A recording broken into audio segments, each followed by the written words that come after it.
नमस्कार, क्रिमिनल्स में आपका स्वागत है। आपके साथ मैं हूं अंशिका पाठक।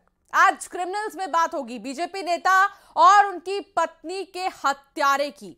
आज क्रिमिनल्स में बेनकाब होंगे, कब से कर रहे थे बदमाश घर की रेकी, कैसे बीड़ी के टुकड़े ने दिया कातिलों का सुराग।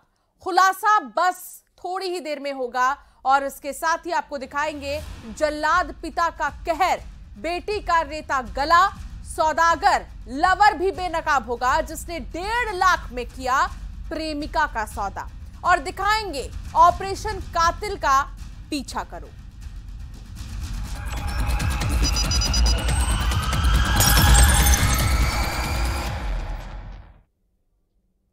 उस घर में किचन की खिड़की का ग्रिल काटकर किसी ने एंट्री की। उसके बाद एक और शख्स घर में घुसा। यह आवाज सुनकर घर में सो रहे पति पत्नी की नींद खुल गई। उसके बाद जो हुआ वो रोंगटे खड़े करने वाला है। यह घर बीजेपी नेता का था।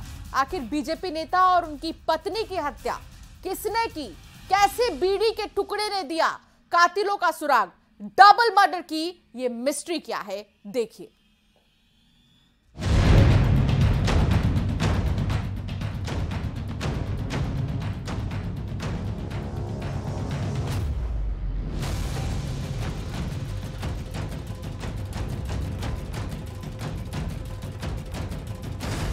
बीड़ी के टुकड़े ने दिया कातिल का सुराग।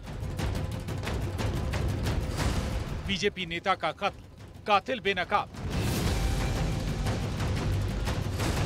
पत्नी का भी किया था कत्ल।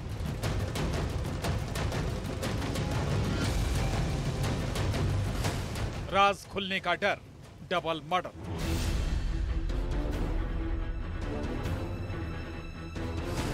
आंगन में छिपे थे हत्यारे।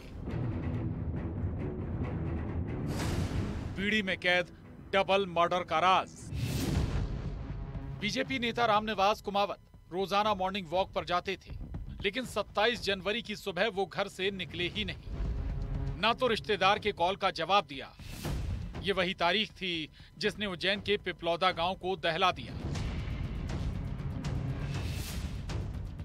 रामनिवास कुमावत का घर अंदर से बंद था, लेकिन किचन उस गुनाही की गवाही दे रहा था जहां से हत्यारे दाखिल हुए थे।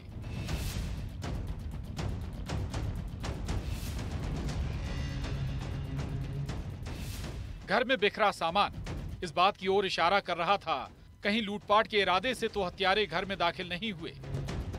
उज्जैन जिले के थाना नरवर अंतर्गत ग्राम पिपलौदा खुर्द द्वारकाधीश में अपराध क्रमांक 18/23 जिसमें 302-397 की कायमी की गई थी। एक बुजुर्ग दंपत्ति थी जो घर में रात में अकेले थे, उनकी निर्मम हत्या की गई थी। इसमें आज जो प्रमुख आरोपी हैं जिनके द्वारा घटना कारित की गई, उनको गिरफ्तार किया गया है। सीसीटीवी में डिस्प्ले स्क्रीन जो नजर आ रही थी उसे भी तोड़ा गया था। यानी बात साफ थी, हत्यारे अपनी पहचान छुपा रहे थे। और सूत्रों की माने तो एक अहम सुराग मिला, वो था बीड़ी के टुकड़े। इसी बीड़ी के टुकड़े ने बीजेपी नेता रामनिवास कुमावत और उनकी पत्नी के हत्यारे को बेनकाब किया। और उनके पास से जो बरामदगी होनी है उसके लिए पुलिस रिमांड लिया जाएगा। इसमें प्रमुख वजह खासकर जो घटना कारित करने की थी वो संभावित धन लाभ की थी, जिसके कारण उन्होंने घर में प्रवेश किया। घर में क्योंकि संघर्ष हुआ, खासकर जो बुजुर्ग दंपति थे उनके कारण, इसी के लिए उन्होंने इस हत्या को भी अंजाम दिया। पुलिस की तफ्तीश में ये बात सामने आई कि 4 आरोपी आंगन में छिपकर बैठे थे। रामनिवास कुमावत अपनी पत्नी मुन्नीबाई कुमावत के साथ घर में अकेले रहते थे। चोरों को ये खबर लगी थी कि घर में रुपये और जेवर हो सकते हैं। रामनिवास कुमावत रईस थे, कई बीघा जमीन थी, बेटा देवास में रहता है, बेटी की शादी हो चुकी है। इसमें 4 आरोपी हैं और इंडिविजुअल किस किस की क्या क्या भूमिका रही है इस अपराध के दौरान में, उसको तय करके अग्रिम कार्रवाई विवेचना में की जाएगी। वारदात से पहले आरोपियों ने रेकी की थी। आंगन में छिपकर हत्यारे बैठे थे, किचन से घर में एंट्री की। इस बीच रामनिवास कुमावत और उनकी पत्नी मुन्नीबाई की नींद खुल गई और राज खुलने के डर से आरोपियों ने दोनों की हत्या कर दी। इसमें अभी 2 लोगों की गिरफ्तारी की जा रही है और बाकी से विस्तृत पूछताछ करके उनकी गिरफ्तारी की जाएगी। आरोपी गांव के ही रहने वाले हैं, जिसमें एक नाबालिग है। अभी भी कई राज का खुलना बाकी है। आखिर डबल मर्डर में किसका क्या किरदार था, कितने की लूट हुई, आरोपियों की क्राइम कुंडली क्या है। उज्जैन में अजय पटवा के साथ bureau report, news 18, Madhya Pradesh, Chhattisgarh. 8 साल की मासूम बच्ची जिसका गला रेता गया। जिस जल्लाद ने गला रेता, उसने बच्ची को लहूलुहान हालत में झाड़ियों में फेंक दिया। आरोपी को लगा बच्ची मर चुकी है, लेकिन वो बच्ची जिंदा थी। जी हां, जिंदा थी, जिसने आवाज लगाई, मुझे बचा लो। आखिर कौन है वो हमलावर? खुलासा होश उड़ा देगा।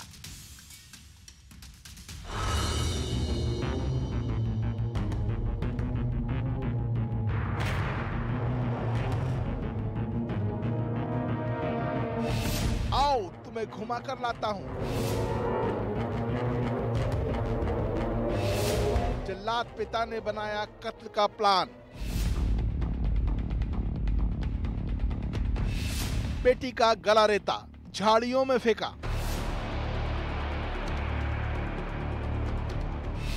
झाड़ियों से आए आवाज, मुझे बचा लो।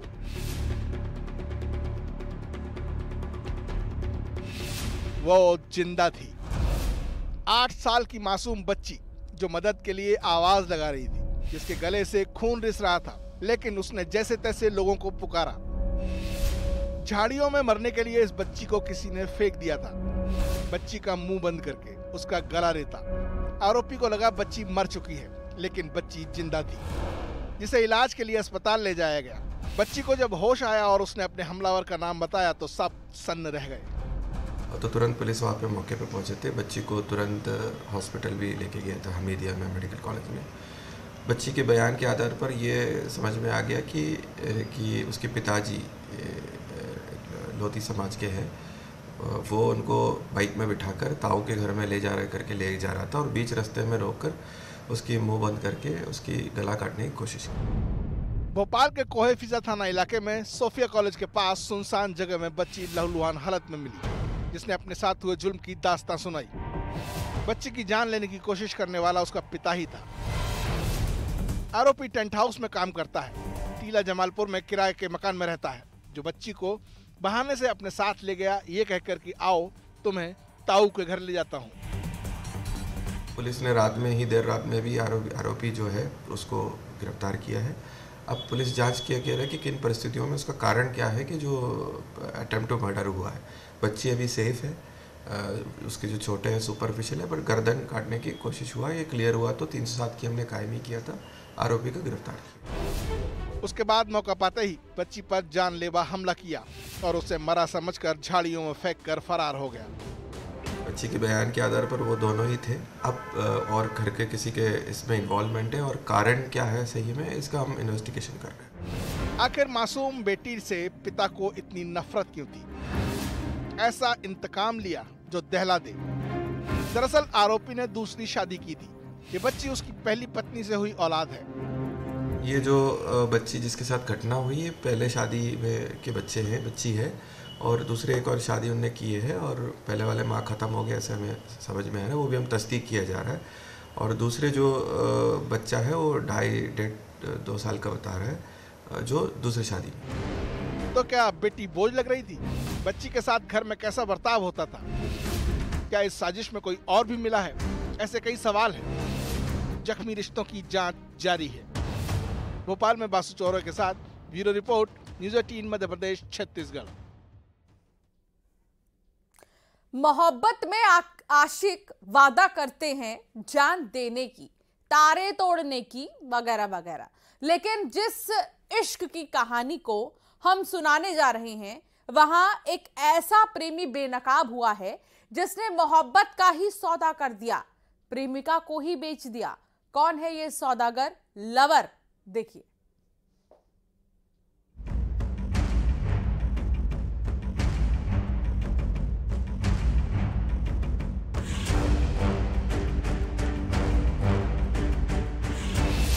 एमपी में मोहब्बत, राजस्थान में दगा।